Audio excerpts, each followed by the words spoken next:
ಕೋಲಾರದ ಮಾಡೆಲ್ ಒಬ್ಬರು ಅಮೆರಿಕಾದಲ್ಲಿ ಪ್ರಾಣವನ್ನ ಕಳ್ಕೊಂಡಿದ್ದಾರೆ. ಕಾರು ಅಪಘಾತದಲ್ಲಿ ಕೋಲಾರ ಮೂಲದ ಮಾಡೆಲ್ ಸುರೇಶ್ ಅನ್ನೋರು ಜೀವ ಬಿಟ್ಟಿದ್ದಾರೆ. ತಾಯಿಗೆ ಕೊನೆಯ ಬಾರಿ ಮಗನ ಮುಖ ನೋಡುವಂತ ಆಸೆ. ಹೀಗಾಗಿ ಮಗನ ಶವವನ್ನ ತಾಯ್ನಾಡಿಗೆ ತರುವುದಕ್ಕೆ ಸಹಕರಿಸಿ ಅಂತ ಹೇಳಿ ಮಗನನ್ನ ಕಳ್ಕೊಂಡಂತಹ ಆ ತಾಯಿ ಮನವಿ ಮಾಡಿಕೊಳ್ತಿದ್ದಾರೆ. 3 ದಿನದ ಹಿಂದೆ ಅಮೆರಿಕಾದಲ್ಲಿ ಕಾರು ಅಪಘಾತದಲ್ಲಿ ಸುರೇಶ್ ಜೀವ ಕಳ್ಕೊಂಡ್ಬಿಟ್ಟಿದ್ದಾರೆ. ಮಗನ ಶವವನ್ನಾದ್ರೂ ನೋಡಬೇಕು, ಕೊನೆಯದಾಗಿ ಮಗನ ಮುಖ ನೋಡಬೇಕು ಅಂತ ಹೇಳಿ ಕೋಲಾರದಲ್ಲಿರುವಂತಹ ಅವರ ತಾಯಿ ಕಣ್ಣೀರು ಹಾಕ್ತಿದ್ದಾರೆ. ದಯವಿಟ್ಟು ಸಹಾಯ ಮಾಡಿ ಅಂತ ಹೇಳಿ ಗೋಗರಿತಿದ್ದಾರೆ. ಅಮೆರಿಕಾದಲ್ಲಿ ಮೃತಪಟ್ಟಂತಹ ಸುರೇಶ್ ಅಲ್ಲಿ ಮಾಡೆಲ್ ಆಗಿರುವಂತಹ ಮಾಡೆಲ್ ಜೊತೆಗೆ ಬಾಡಿ ಬಿಲ್ಡರ್, ಜಿಮ್ ಟ್ರೈನರ್ ಕೂಡ ಆಗಿದ್ರು. ಸುರೇಶ್ ಕನ್ನಡದ ಹಲವು ನಟ ನಟಿಯರಿಗೆ ದೈಹಿಕ ತರಬೇತುದಾರರಾಗಿದ್ದವರು. ಸುರೇಶ್ ಅವರು ದೆಹಲಿ ಮೂಲದ ಯುವತಿಯನ್ನ ಪ್ರೀತಿಸಿ ಮದುವೆಯಾಗಿದ್ರು. ಅಮೆರಿಕಾದಲ್ಲಿ ಪತ್ನಿ ಮಕ್ಕಳ ಜೊತೆ ಅವರು ವಾಸ ಇದ್ರು. ಆದರೆ ಕಳೆದ 3 ದಿನದ ಹಿಂದೆ ಅಮೆರಿಕಾದಲ್ಲಿ ನಡೆದಂತಹ ಒಂದು ಕಾರು ಅಪಘಾತ ಸುರೇಶ್ ಅವರ ಜೀವವನ್ನೇ ತೆಗೆದುಬಿಟ್ಟಿದೆ. ಅಮೆರಿಕಾದ ಫ್ಲೋರಿಡಾ ಟೆಕ್ಸಾಸ್ ನಗರದ ರಸ್ತೆಯಲ್ಲಿ, 2 ನಗರಗಳ ನಡುವಿನ ರಸ್ತೆಯಲ್ಲಿ ಸಂಭವಿಸಿದಂತಹ ಭೀಕರ ಅಪಘಾತದಲ್ಲಿ ಸುರೇಶ್ ಗಾಯಗೊಂಡಿದ್ರು. ಆಸ್ಪತ್ರೆಯಲ್ಲಿ ಚಿಕಿತ್ಸೆ ಫಲಿಸದೆ ಪ್ರಾಣ ಕಳ್ಕೊಂಡಿದ್ದಾರೆ.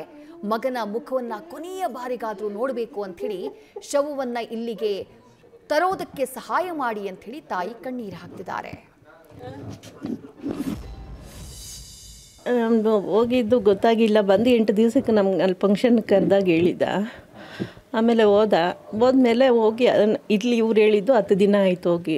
ಅವ್ನಿಗೆ ಆಕ್ಸಿಡೆಂಟ್ ಆಗಿದಾಗ ಇವತ್ತು ಕರೆಕ್ಟಾಗಿ 10 ದಿನ ಆಯಿತು ಅಮೇರಿಕಾಗೆ ಹೋಗಿ ಅಂತೇಳಿ ಹೋಗಿ. ಆಮೇಲೆ ಇವ್ರಿಗೆ ಗೊತ್ತಾದ ತಕ್ಷಣ ನಮಗೆ ಫೋನ್ ಮಾಡಿ ಎಲ್ರಿಗೂ ತಿಳಿಸ್ತು.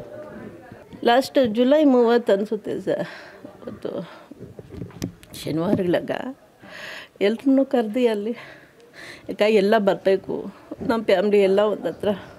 ನಾನು ಮತ್ತೆ ಅಮೇರಿಕಾಗೆ ಹೋದರೆ ಎಷ್ಟು ದಿನ ಆಗುತ್ತೋ ಬರೋದು ಗೊತ್ತಿಲ್ಲ. ನಮ್ಮ ರಿಲೇಟಿವ್ ಎಲ್ಲ ಬಂದು ಒಂದು ಹತ್ರ ಊಟ ಮಾಡಿ ಸಂತೋಷವಾಗಿ ಸ್ವಲ್ಪ ಹೊತ್ತು ಕಾಲ ಕಳಿಯೋಣ ಅಂಥೇಳಿ ನಮ್ಮನ್ನೆಲ್ಲ ಕರೆಸಿ ಅಷ್ಟೇ. ಅವನು ಅದು ಎಷ್ಟು ವರ್ಷನ ನಮ್ಗೆ ಹೋಗಿ ಅಲ್ಲೇ ಇಬ್ಬರು ಕೆಲಸ ಅಲ್ಲೇ ಮಾಡೋರು. ಮಾಡಲ್ಲ ಸರ್, ಸಾಫ್ಟ್ವೇರ್ ಎಲ್ಲ ಸರ್. ಅವ್ರ ಹೆಂಡತಿ ಸಾಫ್ಟ್ವೇರ್, ಅವನು ಇವ್ರ ಜಿಮ್ ಮಾಸ್ಟರ್. ಇವ್ರಿಗೆ ಉಪೇಂದ್ರ ಅವ್ರಿಗೆಲ್ಲನೂ ಅಪ್ಪು ಸರ್ಗೆ ಇವ್ರಿಗೆಲ್ಲ ಅವರು ಕೋಚಿಂಗ್ ಕೊಡ್ತಾಯಿದ್ರಂತೆ ಆಗ ಉಪೇಂದ್ರ ಮನೆಯಲ್ಲಿ. ಅಲ್ಲಿ ಫಂಕ್ಷನಲ್ಲೂ ಹೇಳ್ದ, ಹಂಗಂತ ಹೇಳ್ದೆ ಸರ್ ಅಪ್ಪು ಸರ್ಗೆ, ಉಪೇಂದ್ರ, ಸುದೀಪ್ ಸರ್ಗೆ ಎಲ್ಲ ನಾವು ಇದು ಮಾಡ್ತಾಯಿದ್ವಿ. ನಾನು ಮನೆಗೆ ಹೋಗಿ ಉಪೇಂದ್ರ ಸರ್ ಮನೆಗೆ ಹೋಗಿ ಮನೆಯಲ್ಲೇ ಅವ್ರಿಗೆ ಎಲ್ಲ ಇದು ಮಾಡಿಕೊಡ್ತಾಯಿದ್ದೆ ಅಂತ ಹೇಳಿದ್ದ. ಮತ್ತಷ್ಟು ಡೀಟೇಲ್ಸ್ನ ನಮ್ಮ ಪ್ರತಿನಿಧಿ ಸಮೀರ್ ನೀಡ್ತಾ ಹೋಗ್ತಾರೆ. ಸಮೀರ್, ಮಗನನ್ನ ಕೊನೆಯದಾಗಿ ಆತನ ಪಾರ್ಥಿವ ಶರೀರವನ್ನಾದರೂ ನೋಡಬೇಕು ಅನ್ನೋದು ತಾಯಿಯ ಬಯಕೆ. ಕಣ್ಣೀರು ಹಾಕ್ತಿದ್ದಾರೆ ಮಗನನ್ನ ಕಳ್ಕೊಂಡು. ಜಿಲ್ಲಾಡಳಿತ ಯಾವ ರೀತಿ ಸ್ಪಂದನೆಯನ್ನ ಕೊಟ್ಟಿದೆ, ಏನು ನಡೀತಾ ಇದೆ, ಏನು ಪ್ರಕ್ರಿಯೆಗಳಾಗ್ತಾ ಇದೆ ಸಮೀರ್? ಹೌದು ವಿದ್ಯಾ, ಏನಂತ ಹೇಳಿದ್ರೆ ತುಂಬಾ ದುಃಖಕರ ವಿಚಾರ. ಏನಂತ ಹೇಳಿದ್ರೆ ಬಡತನದಲ್ಲೇ ಅರಳಿದಂತ ಪ್ರತಿಭೆ ಅಂತಾನೆ ಹೇಳ್ಬೋದು. ಏನ್ ಸುರೇಶ್ ಕುಮಾರ್ ಇದ್ದಾರೆ, ಇವರು ಕೋಲಾರದಲ್ಲಿ ಅತ್ಯಂತ ಕಡು ಬಡ ಒಂದು ಕುಟುಂಬದಲ್ಲಿ ಜನಿಸಿ ಏನಾದರೂ ಸಾಧನೆ ಮಾಡಬೇಕು ಅಂತ ಹೇಳಿ ಏನು ತಮ್ಮ ಹವ್ಯಾಸ ಇತ್ತು, ಆ ಬಾಡಿ ಬಿಲ್ಡಿಂಗ್ ಮಾಡುವಂತ ಹವ್ಯಾಸವನ್ನೇ ತಮ್ಮ ವೃತ್ತಿ ಜೀವನವನ್ನು ಆಯ್ಕೆ ಮಾಡಿಕೊಂಡು ಇಷ್ಟು ದೂರ ಅವರು ಸಾಧನೆ ಮಾಡ್ತಾ ತಲುಪಿರ್ತಾರೆ. ಏನಂತ ಹೇಳಿದ್ರೆ ಏನು ಸಾಧನೆ ಮಾಡ್ತಾ ಈ ಸ್ಥಳೀಯ ಅಂದ್ರೆ ಕನ್ನಡದ ಹಲವು ಚಲನಚಿತ್ರ ನಟರಿಗೂ ಕೂಡ ಇವರು ಫಿಸಿಯೋಥೆರಪಿ ಆಗಿರ್ತಾರೆ. ಜೊತೆಗೆ ಏನು ತಮ್ಮ ಮೂಲಕ ಏನು ಸುರದ್ರೂಪಿಯಾಗಿರುವಂತಹ ಒಂದು ಸುರೇಶ್ ಕುಮಾರ್ನ ಮಾಡಲಿಂಗ್ ಲೋಕದಲ್ಲೂ ಕೂಡ ಅವರು ಗುರುತಿಸ್ಕೊಂಡಿರ್ತಾರೆ. ಅಂದ್ರೆ ಕಳೆದ 5 ವರ್ಷಗಳ ಹಿಂದೆ, ಅಂದ್ರೆ ಈ ಹಿಂದೆ ಬ್ರಿಟನ್ ನಲ್ಲಿ ಕೂಡ ಅವರು ಇದೇ ಕೆಲಸಕ್ಕಾಗಿ ಹೋಗ್ತಾರೆ. ನಂತರ ಅಲ್ಲಿಂದ ಸಂಪರ್ಕ ಬೆಳೆದು ಅಮೆರಿಕಾದಲ್ಲಿ ಅಂದ್ರೆ ಫ್ಲೋರಿಡಾದಲ್ಲಿ ಇವರು ಕಾರ್ಯನಿರ್ವಹಿಸ್ತಾ ಇರ್ತಾರೆ. ಏನು ಕಳೆದ ಶುಕ್ರವಾರ ಅಂದ್ರೆ 4 ದಿನಗಳ ಹಿಂದೆ ಅವರು ತಮ್ಮ ಕಾರ್ಯನಿಮಿತ್ತ ಫ್ಲೋರಿಡಾದಿಂದ ಟೆಕ್ಸಾಸ್ಗೆ ತಮ್ಮ ಕಾರ್ನ ಚಲಾಯಿಸಿಕೊಂಡು ಹೋಗುವ ಸಂದರ್ಭದಲ್ಲಿ ಒಂದು ಕಾರು ಅಪಘಾತ ಆಗುತ್ತೆ. ಗಂಭೀರವಾಗಿ ಗಾಯಗೊಂಡಿರುವಂತಹ ಸುರೇಶ್ರನ್ನ ಅಲ್ಲೇ ಏನು ಆಸ್ಪತ್ರೆಗೆ ದಾಖಲು ಮಾಡಿರ್ತಾರೆ.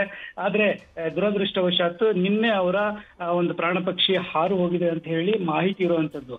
ಅಂದ್ರೆ ಇಲ್ಲಿ ಏನು ಕೋಲಾರದ ಗಾಂಧಿನಗರದಲ್ಲಿ ಮುನಿಯಮ್ಮ ಮತ್ತೆ ಚಲಪತಿ ಇವರ ಈ ದಂಪತಿಯ ಪುತ್ರ ಇವರು ಇವರು. ಇವರಿಗೆ ಒಬ್ರು ಸಹೋದರ ಇದ್ದಾರೆ. ಸದ್ಯಕ್ಕೆ ಇವರಿಗೆ ಅಲ್ಲಿ ಏನಾಗ್ತಾ ಇದೆ ಅಂತ ಹೇಳಿ ಗೊತ್ತಾಗ್ತಾ ಇಲ್ಲ. ಯಾಕಂತ ಹೇಳಿದ್ರೆ ಇವರು ಇವರ ಪತ್ನಿ ಮತ್ತು ಇಬ್ಬರು ಮಕ್ಕಳೊಂದಿಗೆ ಅಮೆರಿಕಾದಲ್ಲಿ ವಾಸ ಆಗಿರ್ತಾರೆ.